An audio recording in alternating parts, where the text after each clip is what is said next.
تو میں مفتی صاحب کو ایک اچھی خبر دینا چاہوں گا کہ میری نالج سائنس کے بارے میں بڑی معمولی ہے. ایمان تھا فیتھ. یہ فیتھ کیا چیز ہوتی ہے؟ What is the difference between faith and belief?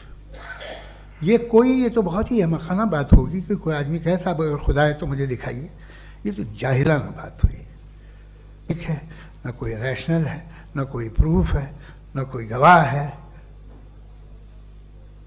نہ کوئی ثبوت ہے، اور میں اسے مانوں تو یہ اسٹوپیڈیٹی ہوئی. رسپیکٹڈ جاوید صاحب نے حوالہ دیا کہ خدا فانی ہے.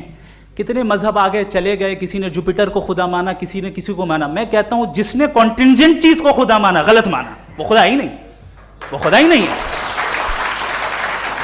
ہم تو نیسیسری بینگ کو ثابت کرنے بیٹھے ہیں، وہ نیسیسری کاز جو ایٹرنل ہے، جو ابدی بھی ہے اور ازلی بھی ہے. ہم کسی اور کو ثابت کرنے نہیں بیٹھے. دوسری چیز انہوں نے کہا کہ فیتھ اینڈ بلیف یہ ایک ایسی ڈیفینیشن ہے فیتھ کی جو انہوں نے پہلی مرتبہ پیش کی ہے، یا معاف کیجئے گا انہوں نے پہلی مرتبہ پیش نہیں کی ہے، رچرڈ ڈاکنز نے پہلی مرتبہ پیش کی ہے. مجھے معلوم ہے یہ سورس کہاں سے ہے.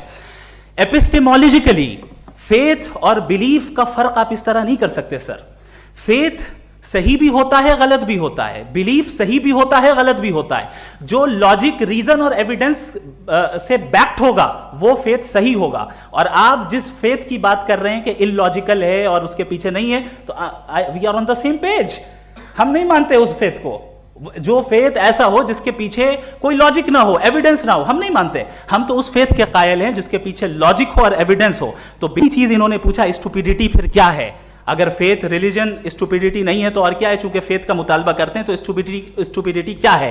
میں کہتا ہوں اسٹوپیڈیٹی ایتھزم ہے. اس کی وجہ یہ ہے کہ آپ ایک سڑک پہ جا رہے ہوں اور آپ کسی گارڈن میں جائیں اور دیکھیں وہاں لکھا ہے پھولوں کے ساتھ I love Javed Akhtar and I really do, I love you سر.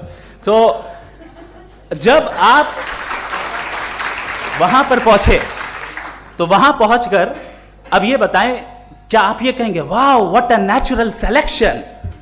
یہ کیا نیچرل سلیکشن ہے؟ نہیں، یہ پریسائزلی ڈیزائنڈ ہے. اس کے پیچھے ڈیزائنر ہے. لہٰذا اگر کوئی ایک ایسی کامن سینس کی بات کو قبول نہیں کر رہا ہے کہ یونیورس جو اتنے پریسائزلی کام کر رہا ہے ہم کہہ دیں کہ خود بخود بن گئی، میں سمجھتا ہوں اس سے بڑی اسٹوپیڈیٹی اور کچھ نہیں ہے. یہ ریشنل چیز ہے. سر نے کہا کہ آپ نے بال پہ فوکس کیا، آئی لینڈ پہ فوکس نہیں کیا. ارے آئی لینڈ کو کس نے بنایا یہی سمجھانے کے لیے تو بال کی مثال دے رہا ہوں. اور بال بھی کانٹینجنٹ ہے، آئی لینڈ بھی کانٹینجنٹ ہے. دونوں نیسیسری بینگ کا مطالبہ